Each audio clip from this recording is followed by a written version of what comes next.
Buenas tardes y bienvenidos a todos los oyentes de Radio Moncayo a este quinto y último programa de esta primera temporada de Literatura en Onda. Soy Jonathan Badán y decir que debido a que me reclaman otros menesteres debemos dejar temporalmente de hacer el programa, pero esperamos reengancharnos muy próximamente con una segunda temporada. Dicho esto, pasamos a presentar las secciones que hoy ocuparán el programa. Para empezar tendremos, como es habitual, la sección de novedades, seguida de la sección de literatura infantil, donde trataremos el tema de la diversidad. A continuación tendremos la sección de crítica personal, punto de vista, esta vez en clave de humor, con lo que pasaremos a la sección de literatura contemporánea y pondremos el punto y final con un fragmento de la novela de Momo de Michael Ende. Bien, pues sin más dilación, aquí empieza Literatura en Onda.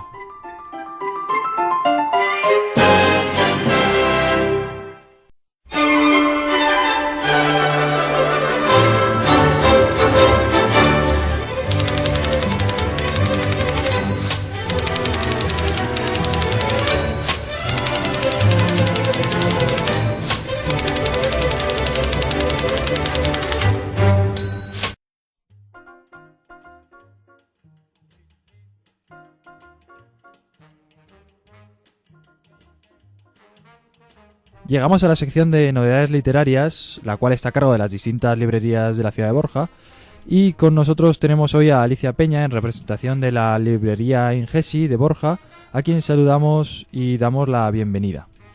Buenas tardes, Alicia, bienvenida a Literatura en Onda. Hola, buenas tardes.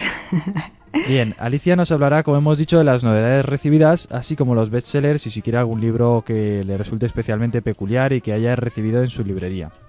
Dicho esto, yendo al grano, Alicia, cuéntanos qué nos has traído para hoy.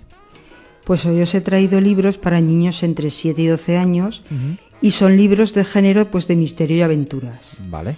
Y son de los libros que la gente más quiere, más nos pide. Pues hay unos que están muy bien, muy divertidos, además es una lectura rápida y es fácil y es muy entretenida. Y que mucha gente la conocerá, es del barco de vapor, El Capitán Calzoncillos. Gran título. De verdad, que es muy entretenido y aparte para niños que a lo mejor les cueste más leer o que está muy bien. Luego también a Jerónimo Stilton, que esos libros son de misterio, que están muy bien. Sí, que es un ratón, ¿no? Jerónimo Stilton. Sí, efectivamente, es un ratón, sí, tiene unas aventuras y la verdad que tiene mucha venta y lo piden bastante. Luego también tenemos los misterios de Ágata, que son más para venta para niñas, pero bueno, también se piden y en sí pues es lo que más nos piden. Son de editoriales diferentes, pero tienen una venta, quiero decir que constantemente nos están pidiendo libros así. En el tema de lo que es la literatura infantil, ¿no? Sí, para niños de 7 a 12. Sí, niños que tienen 7 años, que ya se sabe leer, hasta 12, y que son unas lecturas muy entretenidas. Muy bien.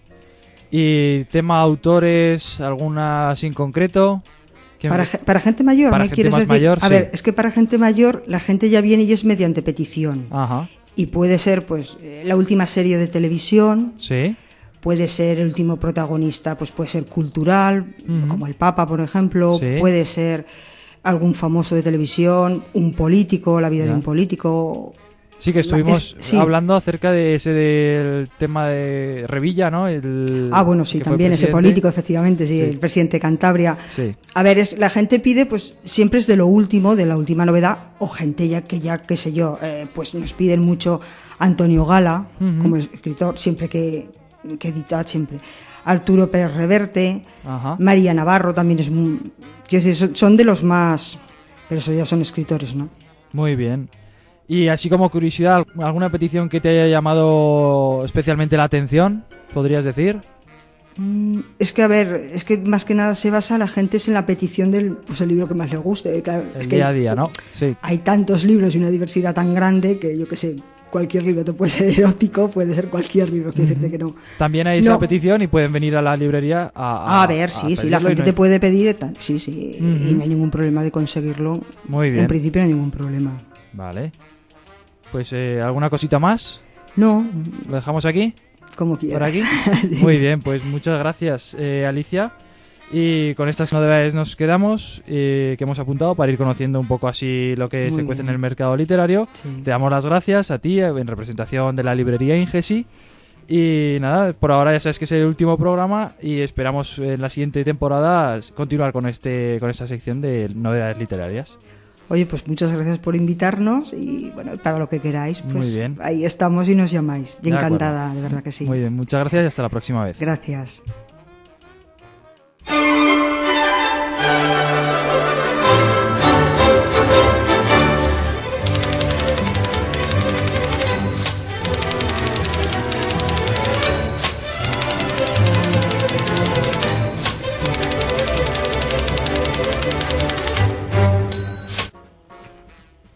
Bien, continuamos con la sección de literatura infantil, donde tenemos a nuestra queridísima maestra de educación infantil, Susana Oliver, quien nos desvela los entresijos de los cuentos y los álbumes ilustrados para adentrarnos en esos temas tan delicados de tratar con los niños y con los cuales nos puede facilitar a papás y a mamás la tarea.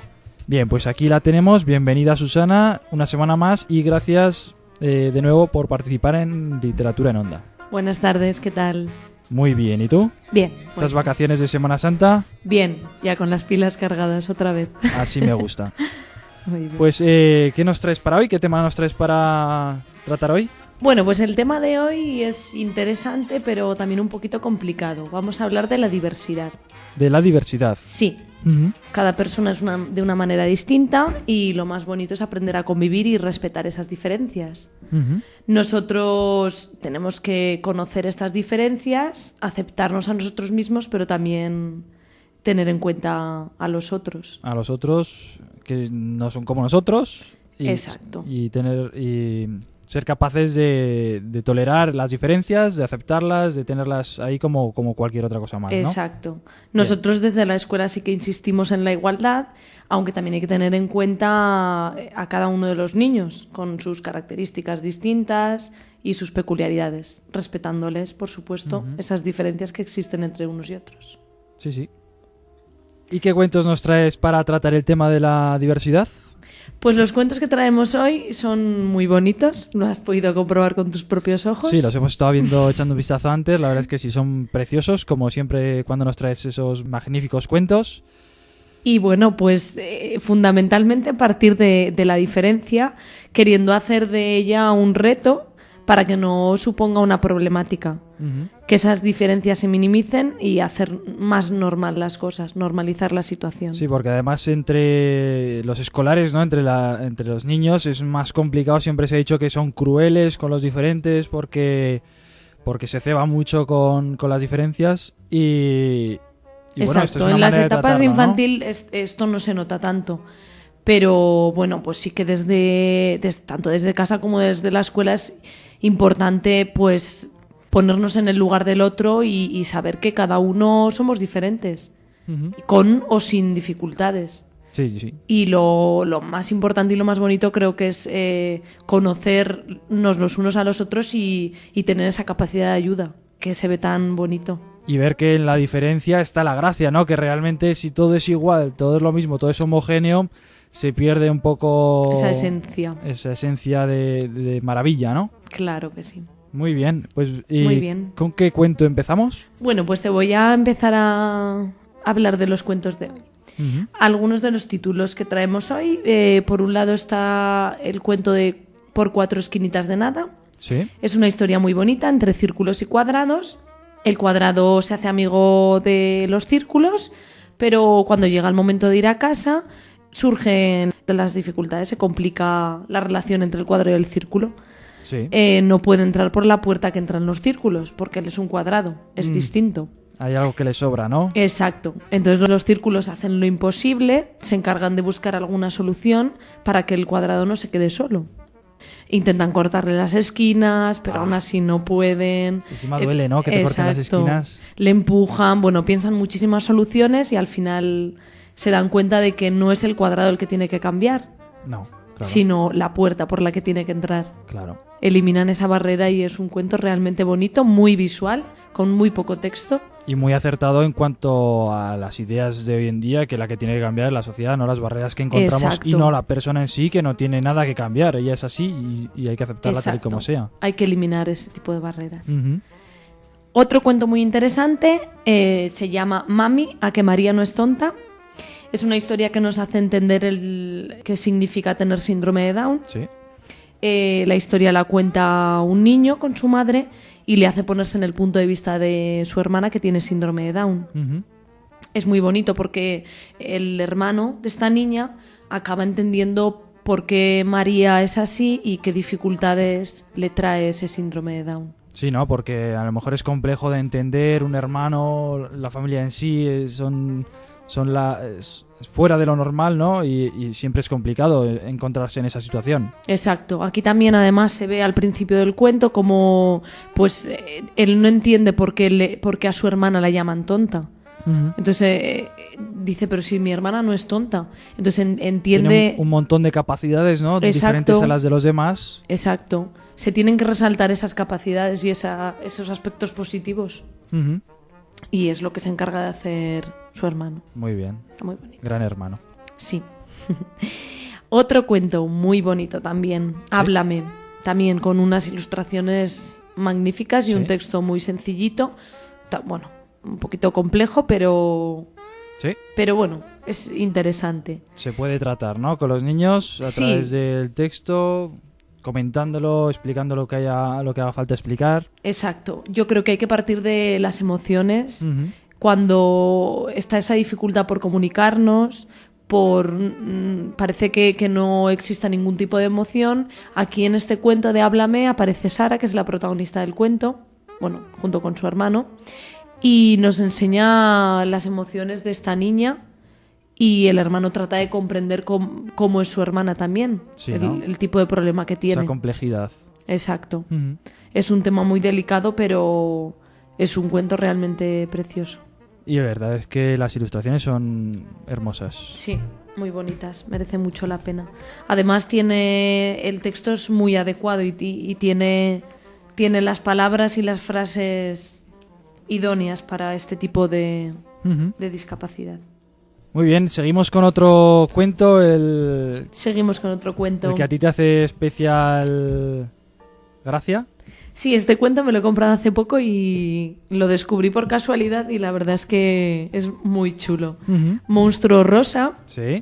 Monstruo Rosa es un monstruo diferente, hace cosas que otros no hacen y la verdad es que él se da cuenta de que no es como los demás. Sí, ¿no? Que no encaja muy bien. Exacto, Que no los demás encaja son muy unos bien. pajaritos blancos y él es un gran monstruo rosa lleno de pelo rosa. Exacto. Él hace cosas que no le toca, bueno, ve que los demás no las hacen, pero él no puede dejar de hacerlas. Ujú. Entonces, aquí rompe un poco con lo que nos parece que tiene que ser. El monstruo, al ver que, al conocer esta dificultad, con valentía acepta lo complejo de la situación y decide buscar otro lugar, Su sitio. un viaje a una nueva vida. Ujú. No quiere decir que se tenga que romper con todo lo anterior, simplemente que él quiere dar ese grito a la libertad y decir, quiero emprender un nuevo viaje en mi vida, quiero buscar... Y por supuesto no sentirse culpable por ello. Exacto. ¿no? Es decir, afrontarlo sin más Exacto. como un hecho que se da, que cada uno puede buscar su camino y Claro. no tiene por qué ser el mismo que el de todos los demás. Exacto, y no quiere decir que él se sienta excluido, sino que él necesita buscar otro lugar nuevo Claro. y diferente y donde él se va a sentir mejor. Y efectivamente, él se siente feliz en su nuevo lugar. En un nuevo lugar que está rodeado de gente también diferente, ¿no? Sí. En el caso del Sí, monstruo sí, rosa, Sí, sí. Salen varios personajes curiosísimos. curiosos. Bueno, y ahora sí, el que es tu ojito derecho, ¿no? Sí, este cuento a mí me encanta. Me parece que tiene todos los ingredientes para saber qué problemática tienen algunos niños. Ujú. Y bueno, te comento un poco. Por favor. Se llama El cazo de Lorenzo. Sí. Lorenzo es el protagonista de este cuento. Arrastra un cazo que le trae muchos problemas. No puede deshacerse de él, aunque lo intenta, y se frustra mucho, pero al final Lorenzo aprende a convivir con esa dificultad. Y la verdad es que aparece un personaje que le ayuda. Sí. Siempre hay que mirar el lado positivo, ¿no? Siempre hay personas que están a nuestro lado, que nos ayudan Ujú. cuando nos surgen dificultades, o en el caso de Lorenzo, cuando tiene que vivir con esa dificultad. No puede deshacerse, pero puede hacerla más pequeña. Y puede utilizarla. Exacto. ¿no? O sea, puede ser Exacto. un pro en vez de un contra. Exacto. y puede salir algo bueno de ello y que se muestre a los demás. Sí, además, aunque la esencia siga ahí. Las imágenes son muy sencillas, es verdad, es muy simple en dibujo. A mí me recuerda un poco a los Moomin, esa serie de dibujos animados de hace años que hemos comentado. Y el texto, ¿no? Muy sencillito. Es muy sencillo, son unas frases por página, pero realmente claves, ¿no? Sí, la verdad es que sí. Si te parece, leemos un poco. Por favor. Muy bien. Dice así: Lorenzo siempre arrastra un cazo detrás de él. El cazo se le cayó un día encima. No se sabe muy bien por qué. A causa de este cazo, Lorenzo ya no es del todo como los demás. Necesita mucho cariño. A veces es casi molesto. Es muy sensible y tiene un gran sentido artístico. Le encanta escuchar música, tiene un montón de cualidades. Pero a menudo las personas solo ven ese cazo que arrastra por todas partes y lo encuentran raro, incluso un poco inquietante. Además, su cazo le complica la vida. Pues la verdad es que sí que es todo un canto a la diferencia, ¿no? Tener ese arrastrando ese cazo. Exacto. Y que sí que es verdad que muchas veces la diferencia pues no se encuentra en ti mismo, sino en los ojos de los demás, que te miran. Sí, hay que aprender, yo creo, a normalizar más las situaciones, por muy complejo y duro que resulte, y sobre todo aceptar que cada uno estamos hechos de lo que estamos. De nuestro padre y nuestra madre, cada uno es así, ¿no? Es diferente, que se suele decir. Pues en la bien. diferencia está la hermosura. Pues eso está claro. Pues sí. Pues te damos las gracias, Susana. Como sabes, este es el último programa por ahora de Literatura en Onda. Pues como digo, te damos muchas gracias por haber participado con nosotros y esperamos volver a tenerte en la siguiente temporada. Muchas gracias a vosotros, a ti, Jonathan, por darme esta oportunidad. Encantadísimo. Muy bien, un saludo a todos. Un saludo.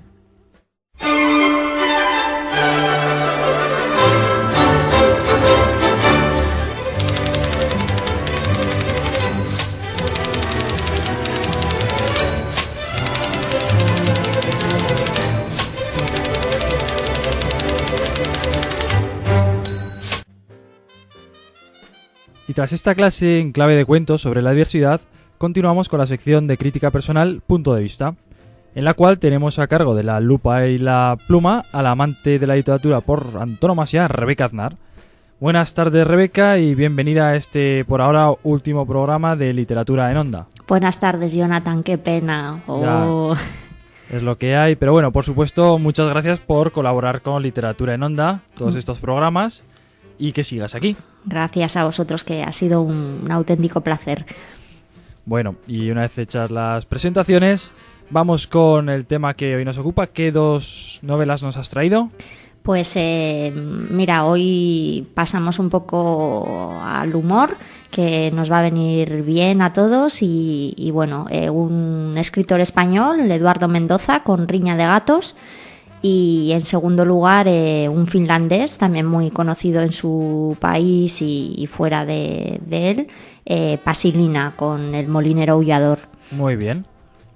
Pues vayamos adelante con el primero de ellos, ¿no? El español Eduardo Mendoza. Eduardo Mendoza, barcelonés, nacido en 1943, que estudió Derecho, trabajó como traductor para la ONU y impartió clases de traducción e interpretación en la Universidad Pompeu Fabra de Barcelona, hasta que, bueno, se ha dedicado por completo a la escritura.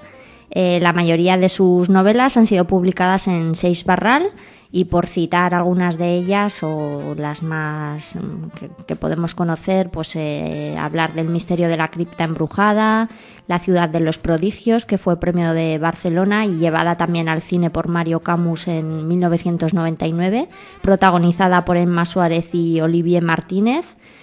Sin noticias de Gurb, gran novela, archiconocida, nos cuenta ahí la historieta de un extraterrestre que aterriza en Barcelona y se dedica a contemplar la ciudad con ojos asombrosos. Bueno, de hecho alucina con los humanoides. Sí. Decir que fue publicada por el diario El País en entregas, hasta que al año siguiente la misma editorial de la que hablamos, Sisbarral, pues ya publicó el libro por entero. El año del diluvio, también llevada al cine por Jaime Chávarri, una comedia ligera que obtuvo el premio al mejor libro extranjero. La aventura del tocador de señoras, también premio del libro otorgado por el Gremio de Libreros de Madrid. El asombroso viaje de Pomponio Flato y bueno, pues hasta Riña de gatos, que fue premio Planeta en 2010. Muy bien, que es la novela, el libro del que vamos a hablar hoy. Sí, la novela que os presento. Muy bien. ¿Y de qué va esta Riña de gatos? Bueno, pues aquí se nos cuenta la historia de un inglés, un típico inglés que llega al Madrid convulso de la primavera de 1936 para autentificar un cuadro desconocido, supuestamente un Velázquez, que pertenece a un amigo de José Antonio Primo de Rivera, cuyo valor económico puede resultar determinante para favorecer un cambio político crucial en la historia de España. Turbulentos amores con mujeres de distintas clases sociales distraen al crítico de arte sin darle tiempo a calibrar cómo se van multiplicando sus perseguidores, policías, diplomáticos, políticos y espías, en una atmósfera de auténtica conspiración y de algarada. Y lo que es el tema del humor, ¿dónde lo encontramos? Pues el tema del humor en todas las situaciones que se crean, tanto las conversaciones que se plantean a nivel político como las situaciones a las que se ve un poco sometido el crítico de arte, etcétera, etcétera. ¿Y por qué te ha gustado esta novela? Bueno, pues me ha gustado porque, aparte de que nos sitúa en un contexto de importantes cambios políticos, como fue el comienzo de la Guerra Civil y tal, y bueno, pues es una forma también de darle un tratamiento diferente, ¿no? Desde un punto de vista un poco más humorístico, incluso... Y externo, ¿no? No al conflicto en sí, sino a unas circunstancias que acontecen paralelamente, ¿no? Sí, eso es. Y bueno, pues que la historia resulta atractiva por la mezcla de personajes históricos, ficticios... Por eso, pues porque trata también temas reales con ese toque cómico ingenioso tan habitual en Mendoza y que tanto engancha y tanto suele gustar. Bueno, pues muy bien. Un poco por esto. No sé, también que al final resulta muy ligera de leer y en muchas ocasiones, pues eso, que te ríes a carcajada limpia porque roza, pues... El absurdo, ¿no? Sí, como decíamos, el absurdo total. ¿Y nos puedes leer un poquito? ¿Tienes por ahí, que veo que lo tienes ahí preparado? Sí, he elegido una pequeña reseña, a ver qué os parece. Señor Whitelands, dado que hoy mismo ha asistido usted al mitin de la Falange en el Cine Europa, habrá podido colegir que tenemos entre manos asuntos mucho más graves que vigilarle a usted. Si todos los aquí presentes estamos perdiendo un tiempo valioso por su causa, la razón debe ser otra. ¿Me explico con claridad? Pues si es así, iré al grano. Usted ha oído las palabras que se han proferido en ese cine, no una vez, sino reiteradamente. Ha visto la reacción de los asistentes, sabe de la existencia del movimiento fascista en Europa y conoce sus intenciones. Sedición, toma del poder por medios violentos, guerra civil y, si no hay otro remedio, y al final la imposición de un régimen totalitario.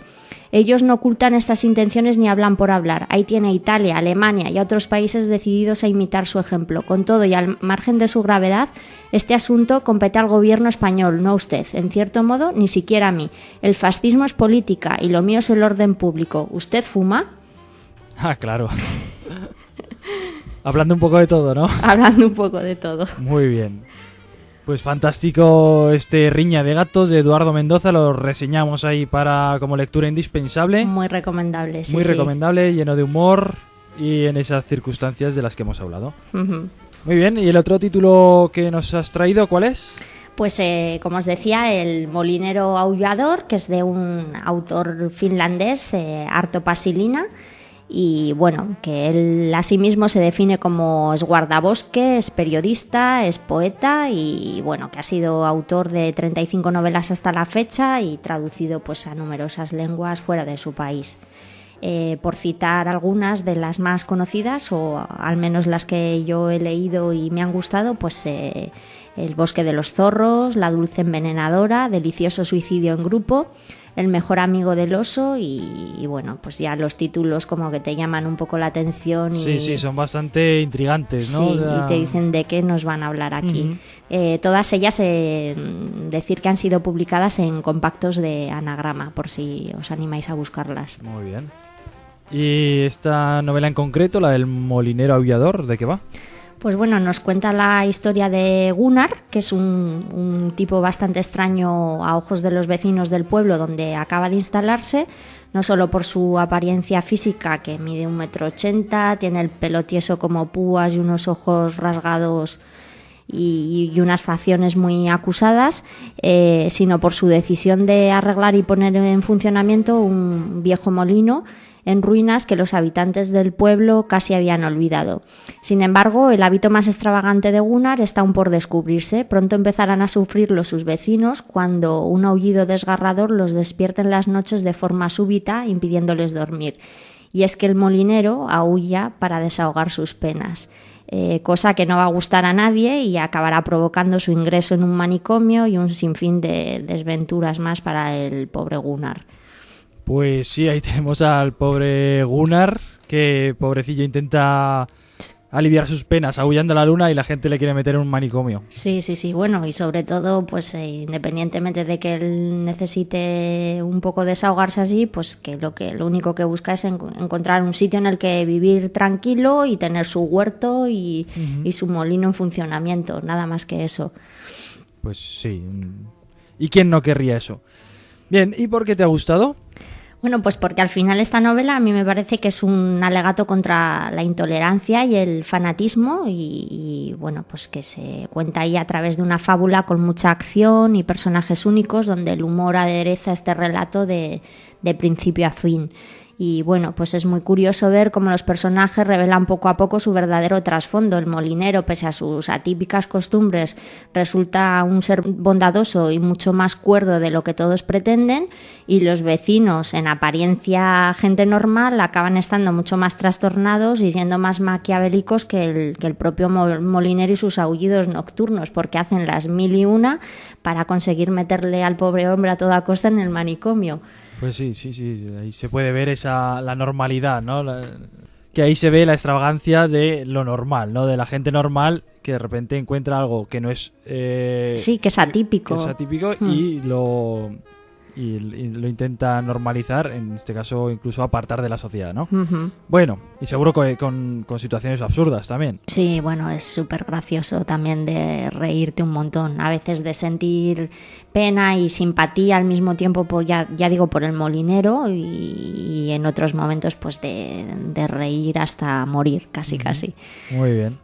Y tenemos por ahí una pequeña reseñita y nos puedes leer un poquito. Sí, he tomado aquí 2 pequeños apuntes. El molinero pensaba que si hubiese tenido un doloroso tumor de pulmón le habrían permitido vivir en paz. Habrían sentido lástima por él, le habrían ayudado y le hubiesen dejado vivir con su enfermedad entre las demás personas, pero al no ser su mente igual a la de los demás, no lo aceptaban y le marginaban lejos de toda vida humana. Y la siguiente, la crueldad del hombre es infinita y su mente astuta. Bueno, ahí lo dejamos. Pues ahí está esa profundidad del molinero. Y bueno, pues aquí lo dejamos, ¿no? La sección. Sí, animaos yo como siempre digo, animaos a leerlo que echaréis una risa seguro. Muy bien. Pues nada, muchas gracias Rebeca por ilustrarnos con tu experiencia literaria. Pues gracias a ti por tu invitación y bueno, esperemos que haya una segunda parte, ¿no? Intentaremos que sí. Bueno, hasta la próxima. Venga, hasta la próxima.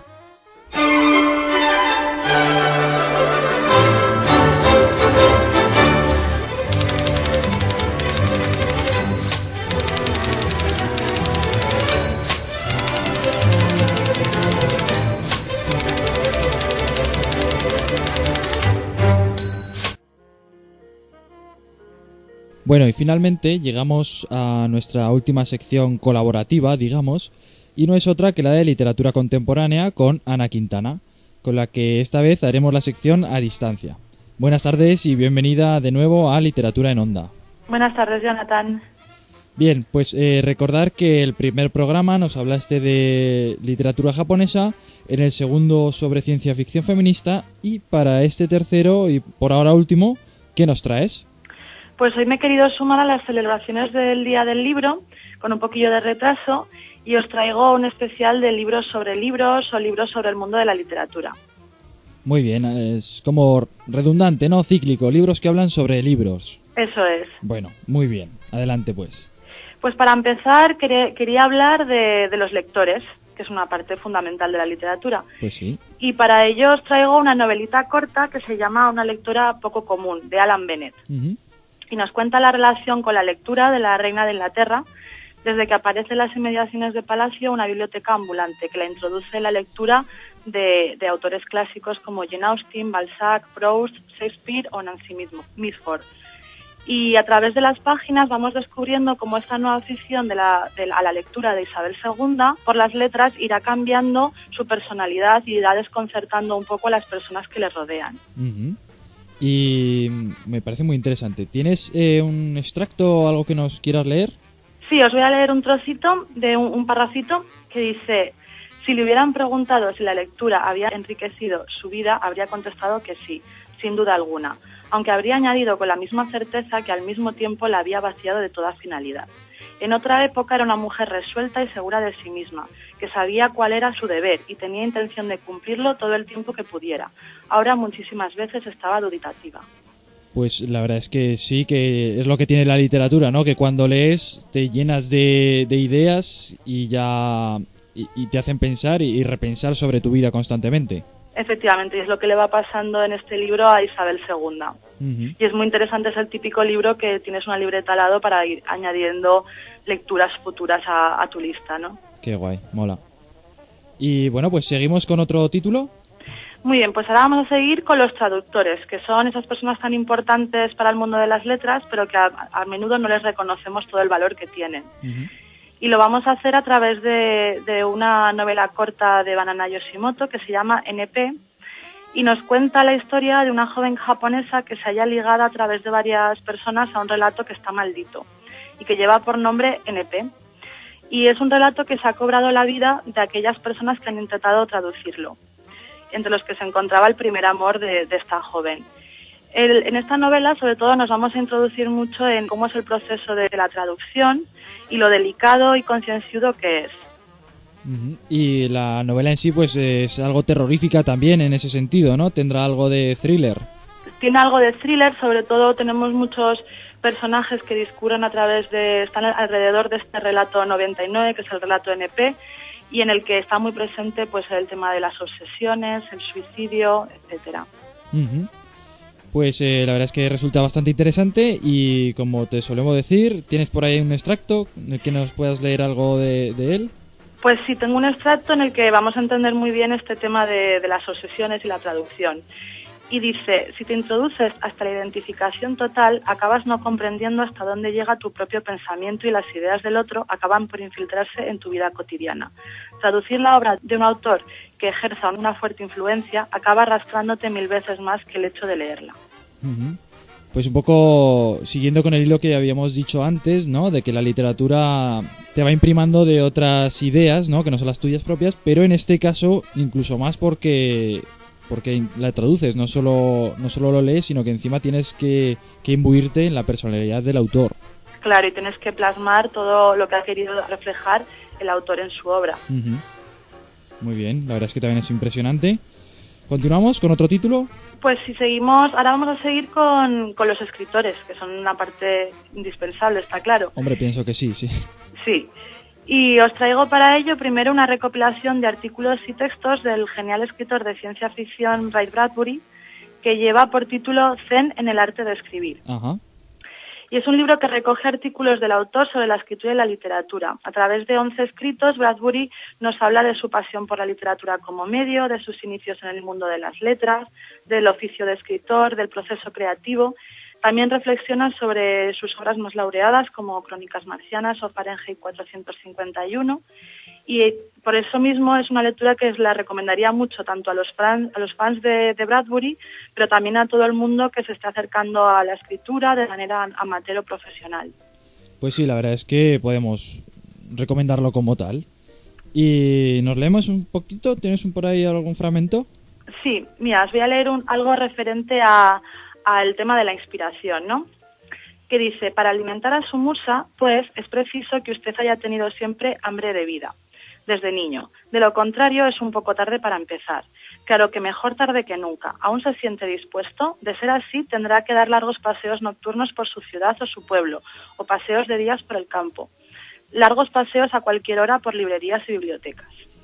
Pues es un buen consejo para lo que es abrir la mente y empezar a divagar y experimentar con los pensamientos, ¿no? Y abrir así el paso a la literatura. Claro, y nos habla mucho del proceso del escritor, en el que cualquier cosa, que además esto viene muy al hilo de lo que vamos a hablar ahora mismo, pero en el que cualquier cosa puede ser la fuente de inspiración para una novela. Uh-huh.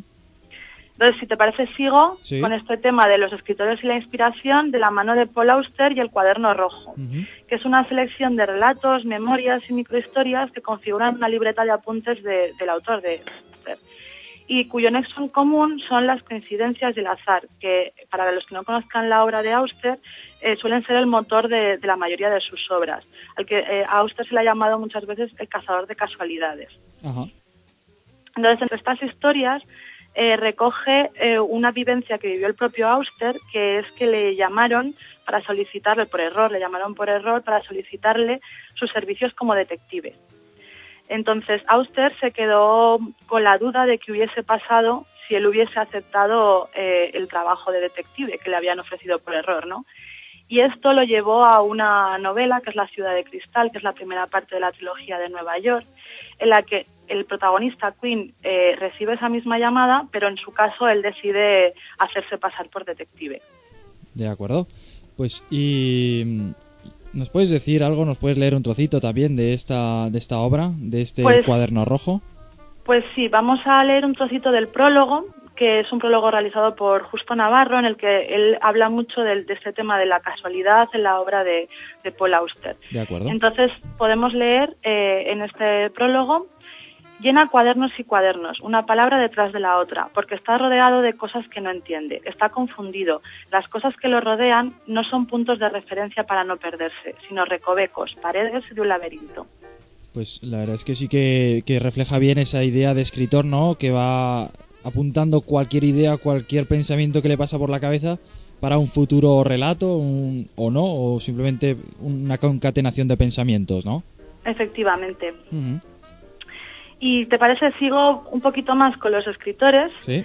En este caso de la mano de Amélie Nothomb y Su higiene del asesino, que es una novelita corta en la que la autora nos presenta a Peter Stackpach, que es un escritor galardonado con el Nobel de Literatura y tiene una fama de genio intratable. Entonces está a punto de morir y es consciente de ello y decide conceder sus primeras 5 entrevistas. Y va citando a periodistas en su mansión a los que somete a duras pruebas para disuadirlos de que les realicen esa entrevista. Y es en estas conversaciones crueles que tiene con estos periodistas en las que vamos viendo unas profundas reflexiones sobre la literatura y el mundo interior de los escritores. Pues la verdad es que tiene una pinta un poco sarcástica o irónica, ¿no? También parece divertida, ¿no? Es muy divertido, en algunos momentos es una novela un poco desagradable, uh-huh. Pero yo creo que todos tenemos en la mente algún escritor que pueda ser Peter Stackpach, el típico genio esquivo al que nadie le puede toser, ¿no? Vale. ¿Y tenemos algún extracto que nos hable, que nos muestre un poco, que nos ilustre acerca de esta obra, de este relato, de esta higiene del asesino? Sí, mira, te voy a leer un trocito que dice: ¿cómo quiere que un escritor sea púdico? Es el oficio más impúdico del mundo. A través del estilo, de las ideas, de la historia, de las investigaciones, los escritores no hacen otra cosa que hablar de sí mismos, y además con palabras. Los pintores y los músicos también hablan de sí mismos, pero lo hacen con un lenguaje mucho menos crudo que nosotros. No, señor, los escritores son obscenos. Si no lo fueran, serían contables, conductores de tren, telefonistas, serían gente respetable. Pues sí, así es, ni más ni menos. Y para terminar, he escogido uno de los ensayos más famosos de Virginia Woolf, que es Una habitación propia, en el que la escritora realiza un alegato sobre la necesidad de que las mujeres tengan voz propia dentro de la literatura y pone en evidencia el veto a las mujeres que existía en los círculos culturales y literarios de principio del siglo XX. Entonces la escritora Virginia insiste en resaltar cómo la mujer está recluida en la esfera doméstica y privada y la aleja de la posibilidad de autorrealizarse, por ejemplo, como escritora. Ajá. El título responde a una cita del propio libro en el que podemos leer: una mujer debe tener dinero y una habitación propia para poder dedicarse a escribir.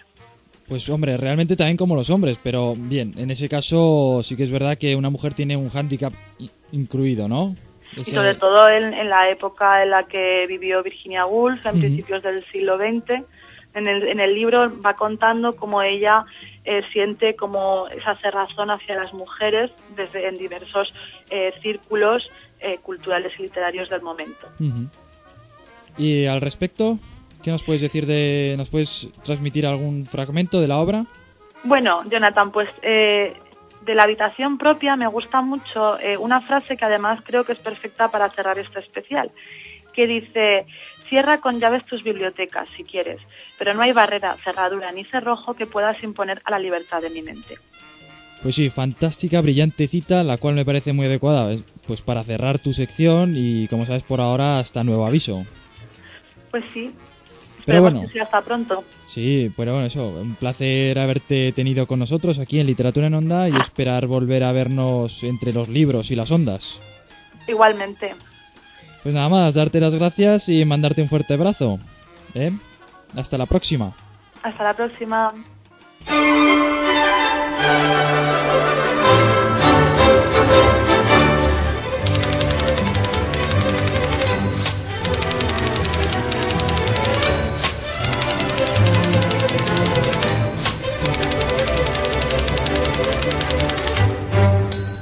Michael Ende, nacido en Baviera, Alemania, el 12 de noviembre de 1929, fue un escritor alemán. Su infancia estuvo marcada por el ambiente artístico y bohemio que se movía su padre, pintor surrealista. En su juventud participó en una agrupación antinazi llamada Frente Libre Bávaro, mientras era estudiante, pero debió suspender sus estudios para servir al ejército alemán. Tiempo después, su familia se mudó a una zona de artistas de Múnich, lo cual sería una gran influencia para Ende más tarde. Entre 1947 y 1950 estudió interpretación en la Escuela de Múnich. Comenzó a escribir relatos de corte infantil y juvenil a principios de los años 50. Trabajó como actor, guionista de espectáculos de cabaret y como escritor de críticas cinematográficas. Logró popularidad en su país con la obra de Jim Button y Lucas el Maquinista, una novela fantástica que le mereció el premio como mejor libro alemán del año para el público infantil. En el 62 publicó la segunda parte de Jim Button y Los 13 salvajes. Su obra se enmarca en el género fantástico. Ha conseguido fama universal con libros como Momo en 1973 y La historia interminable en 1979, ambas llevadas al cine. El primero narra las aventuras de una niña que se enfrenta a los hombres grises que le roban el tiempo a los hombres. Una historia fantástica que tiene cortes surrealistas y metafísicos del que luego escucharemos un fragmento. El segundo es un libro que habla de un libro. Es la historia de Bastian Balthasar Buchs, quien al robar en un libro descubre que el libro habla de él y es absorbido por su trama. Esta obra fue llevada al cine en 3 ocasiones. La primera vez en 1984, modificando muchos aspectos del libro, por lo que Ende mostró su desilusión. Aún así, fue un éxito de taquilla. Sus libros tienen nombres llamativos y extraños. Algunos de los más destacados son El libro de los monicacos, Tragasueños, Jojo, historia de un saltimbanqui, El Gogolori, El espejo en el espejo o El ponche de los deseos. En el año 1962 se le diagnosticó un cáncer de estómago que acabó con su vida al cabo de 2 años. Michael Ende falleció a la edad de 65 años en Stuttgart, Alemania, el 28 de agosto de 1995. El fragmento de audiolibro que vamos a escuchar pertenece, como hemos dicho, a la novela de Momo, la cual trata sobre el concepto del tiempo y cómo es usado por los humanos de las sociedades modernas. Asimismo, trata temas como el consumismo o la vorágine de lo inmediato, lo cual es aprovechado por los hombres de gris que prometen devolver el tiempo con intereses a quien lo deposite en su banco, haciendo que las personas dejen de malgastar el tiempo en cosas superfluas e inútiles como jugar, dormir, descansar o disfrutar, mientras ellos se fuman esos cigarros de dicho tiempo hechos de pétalos horarios. Nos encontramos pues en el capítulo 7 de la segunda parte, en las ruinas del anfiteatro, justo a las afueras de una ciudad italiana sin nombre, donde vive esta niña huérfana llamada Momo, que por cierto posee la habilidad extraordinaria de saber escuchar. Escucha de una manera tan especial que es capaz de encontrar las respuestas a los problemas de quien habla con ella, de hacer amistades e inventar juegos muy divertidos, hasta el extremo de que en su barrio la frase "vete a ver a Momo" se ha convertido en proverbial. Bien, pues allí estamos con Momo, sus dos grandes amigos, el barrendero Beppo y el guía turístico Gigi, y un montón de niños que se han ido acercando últimamente hasta, digamos, la casa de Momo. Pero antes de pasar al audiolibro, una cita del autor, un sentimiento que nos alberga a todos, que dice: "Cada libro es una nueva aventura en la que me abandono y de la que no sé a dónde me llevará". Y ahora sí, vamos con este fragmento de Momo. Había entre ellos algunos de los viejos amigos de Momo: el chico de las gafas, que se llamaba Paolo, la niña María, con su hermanito Dedé, el niño gordo de la voz aguda, cuyo nombre era Máximo, y el otro chico, que siempre parecía un poco dejado y se llamaba Blanco. Pero había además otros niños, que hacía pocos días que venían, y un niño más pequeño, que hoy había venido por primera vez. Parecía verdad lo que había dicho Gigi. Cada día eran más. En el fondo, a Momo le habría gustado poder alegrarse por ello. Pero la mayoría de esos niños simplemente no sabían jugar. Se limitaban a sentarse, aburridos, y miraban a Momo y a sus amigos. A veces molestaban, porque sí, y lo estropeaban todo. No pocas veces había gritos y peleas. Eso no duraba mucho rato, porque la presencia de Momo también hacía efecto en estos niños, que pronto empezaban a tener sus ideas propias y a jugar con entusiasmo. Pero cada día había niños nuevos que venían incluso de barrios lejanos. De modo que todo volvía a empezar de nuevo, porque, como es sabido, muchas veces basta con un solo aguafiestas para estropearlo todo. Y había una cosa más que Momo no acababa de entender. Había empezado hacía muy poco. Cada vez era más frecuente que los niños trajeran toda clase de juguetes con los que no se podía jugar de verdad, como por ejemplo un tanque de mando a distancia, que se podía hacer dar vueltas, pero que no servía para nada más, o un cohete espacial, que daba vueltas alrededor de una torre, pero con el que no se podía hacer nada más, o un pequeño robot, que se paseaba con los ojos encendidos y giraba la cabeza de a uno y otro lado, pero que no se podía aprovechar para nada más. Está claro que eran juguetes muy caros, como nunca los habían tenido los amigos de Momo, y no digamos la propia Momo. Sobre todo, esas cosas eran tan perfectas hasta el menor detalle que uno no se podía imaginar nada. De modo que los niños se sentaban durante horas y miraban atentos y al mismo tiempo aburridos una de esas cosas que corría por ahí, daba vueltas o se paseaba, pero no se les ocurría nada. Por eso acababan volviendo a sus viejos juegos, para los que les bastaban un par de cajas, un mantel roto o un puñado de guijarros. Entonces podían imaginárselo todo. Había algo que impedía que esa tarde el juego saliera bien. Los niños dejaban de jugar uno a uno hasta que al final todos estaban sentados alrededor de Gigi, Beppo y Momo. Esperaban que con un poco de suerte Gigi comenzara a contar una historia, porque el niño pequeño que hoy había venido por primera vez había traído una radio portátil. Estaba sentado un poco aparte de los demás y había puesto el aparato a todo volumen. Era una emisión de publicidad. ¿No podrías poner esa tontería un poco más bajo?, preguntó el niño un poco dejado, que se llamaba Blanco, en tono amenazador. «No te entiendo», dijo el niño extraño con una mueca. «Mi radio está demasiado alta». «Bájala enseguida», dijo Blanco mientras se levantaba. El otro niño se puso tan pálido, pero contestó tozudo: «Ni tú ni nadie tiene que mandarme nada. Puedo poner mi radio tan alto como quiera». Tiene razón, dijo el viejo Beppo. No podemos prohibírselo. En todo caso, se lo podemos pedir. Blanco volvió a sentarse. Que se vaya a otro sitio, dijo amargado. Lleva toda la tarde estropeando todo.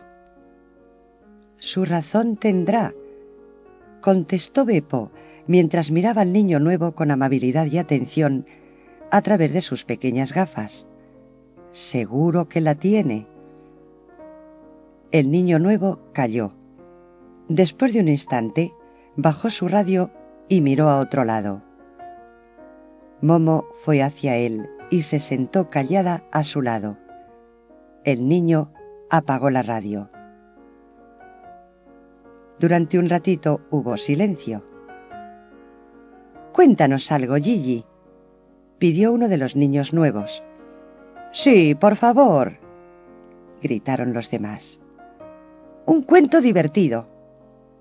«No, una historia de aventuras». «No, una historia de risa». Pero Gigi no quería. Era la primera vez que pasaba. «Preferiría», dijo finalmente, «que vosotros me contaseis algo a mí sobre vosotros y vuestras casas, lo que hacéis y por qué venís aquí». Los niños se quedaron callados. Sus caras, de repente, se habían puesto tristes. «Ahora tenemos un coche muy bonito», dijo por fin uno de ellos. «El sábado, cuando mi mamá y mi papá tienen tiempo, lo lavan.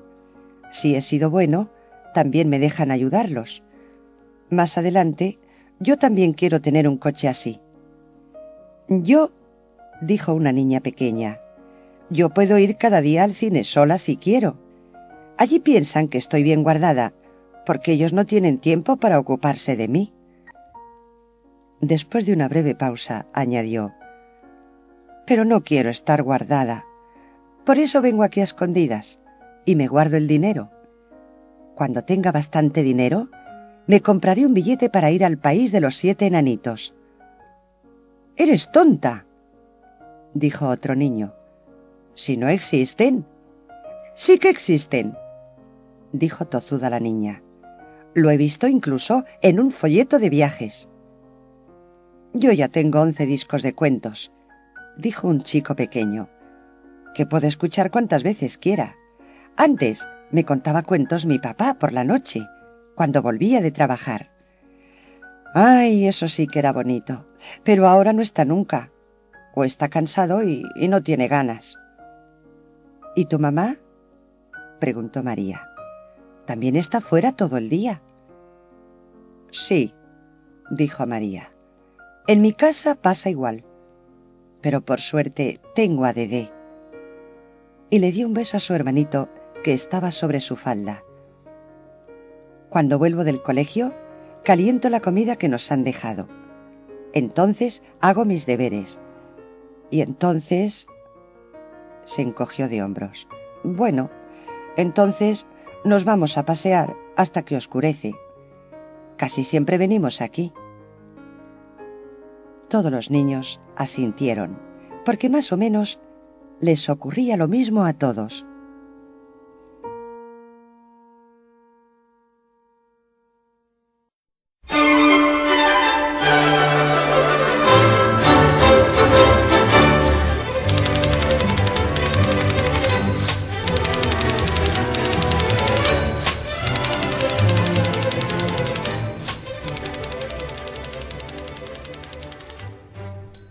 Buen fragmento de un fantástico relato como es Momo. Y con él nos despedimos hasta nuevo aviso, pues con este programa se acaba la primera temporada de Literatura en Onda y esperemos volver con una segunda. Decir que deseamos que los oyentes hayan disfrutado tanto como nosotros haciéndolo, que lo hemos pasado genial y que a pesar de haber sido una temporada breve ha sido intensa. Por supuesto, agradecer encarecidamente a todos los colaboradores que por aquí han pasado, quien con su tesón y trabajo desinteresado han hecho posible este programa. Así que Josefa, Blanca, Rebeca, Fernando, Antonio, Susana, la otra Rebeca, Ana, José Ramón y Alicia, muchas gracias y espero volver a contar con todos vosotros la próxima temporada. Y por mi parte, decir que evidentemente ha sido un placer y que espero nos volvamos a juntar aquí en Radio Moncayo alrededor de los libros. Y ya sin más, desde Literatura en Onda, un saludo a todos.